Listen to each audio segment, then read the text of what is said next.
मेरे प्यारे साथियों, सबको प्यार भरा नमस्कार स्वीकार हो। हमारे एक अत्यंत प्यारे सब्सक्राइबर ने लिखा, माँ जी जो कलकत्ता में डॉक्टर के साथ कांड हुआ, कुछ उस पर भी लिखिए, कुछ उस पर बोलिए। बहुत दिनों से वीडियो बनाने के लिए सोच रही थी, समय ही नहीं मिल पा रहा था। तो मैं कहना चाहूँगी, डॉक्टर अगम भटनागर हैं, उन्होंने लिखा, मैंने पढ़ा, मुझे बड़ा अच्छा लगा। लिखते, आज हम सब गलतियाँ निकाल रहे हैं समाज की, सिस्टम एडमिनिस्ट्रेशन की।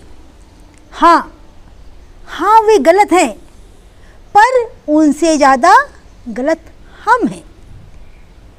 बचपन से हमने लड़कों को बढ़ावा दिया और लड़कियों को गुड टच बैड टच के बारे में बताया। लड़कों को कौन सिखाएगा? लड़कों को भी तो गुड टच बैड टच के बारे में सिखाना चाहिए था। एक छोटे से बच्चे ने देखा जब वो घर आया अपने विद्यालय से कि उस छोटे से बच्चे के आगे उसके पापा ने उसकी मम्मी को एक थप्पड़ मारा। मम्मी रोकर चुप हो गई। क्यों मम्मी ने घुमा के पापा को एक थप्पड़ मारा? क्यों दादा दादी नाना नानी सबने मम्मी को ही समझाया, उन्हों को ही मनाया?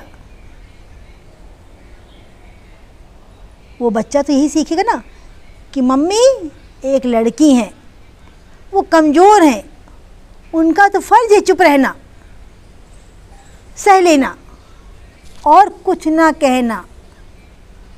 बच्चों को सिर्फ ये बोल देना, गर्ल्स की रिस्पेक्ट करो, लड़कियों को इज्जत दो, महिलाओं का सम्मान करो, इससे कुछ नहीं होने वाला। जब तक उन्हें हमारे व्यवहार में, हमारे संस्कार में, हमारे कर्म में वो दिखाई नहीं पड़ेगा, तब तक कुछ नहीं बदलने वाला।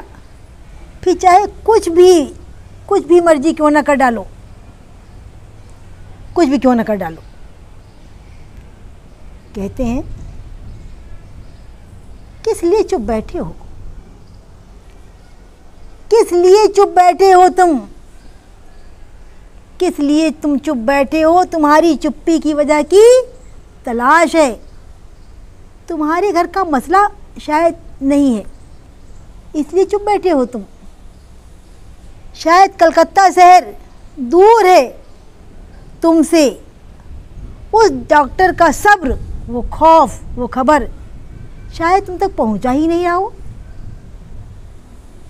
खुदगर्जी के दूसरे किसी गांव में, खुदगर्जी के किसी दूर गांव में रहते हो तुम, इसीलिए चुप बैठे हो तुम। यूँ तो फेसबुक में कई मुद्दों की ठेकेदारी है तुम्हारी, यूँ तो फेसबुक के कई मुद्दों में ठेकेदारी है तुम्हारी। पराए मुल्क की जंग हो या राम रहीम की कौम, आज घर की बेटी का जनाजा उठ रहा है, आज घर की बेटी का जनाजा उठ रहा है। उसकी चिता पे तुम मौन हो, उसकी चिता पे तुम मौन हो। डॉक्टर ही तो थी, यही ना कहते हो तुम? अरे डॉक्टर ही तो थी, यही तो ना कहते हो तुम? इसीलिए चुप बैठे हो तुम। तुम्हारी आवाज़ से ज़्यादा क्या ही मांग लेते हम? तुम्हारी आवाज़ से ज़्यादा क्या ही मांग लेते हम? हाँ, खून खौलता है मेरा, इतना कह देते तो मीत बांध लेते हम। माफ़ करना उसे अकेले ही कंधा दे देते हम। इंसानियत की उम्मीद कहो और उसे ले लेंगे हम। इंसानियत की उम्मीद कहीं और से ले लेंगे हम। शायद इसीलिए चुप बैठे हो तुम।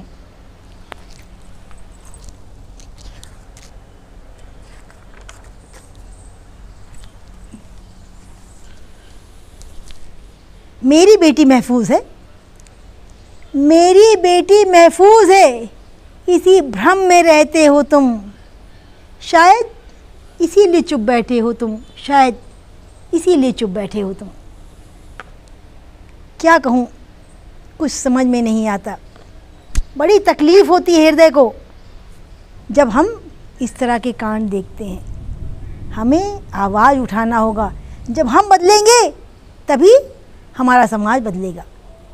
हमने पढ़ा था, हमने किताबों में पढ़ा था कि आदमी पहले जानवर हुआ करता था, लेकिन आज अखबारों में पढ़कर पता चला कि आदमी तो अभी भी जानवर है, आदमी तो अभी भी जानवर है। तो जागो मेरे भाइयों बहनों, जागो मेरे साथियों, जागो। और इन्हीं शब्दों के साथ मैं अपनी वाणी को विराम देती हूँ।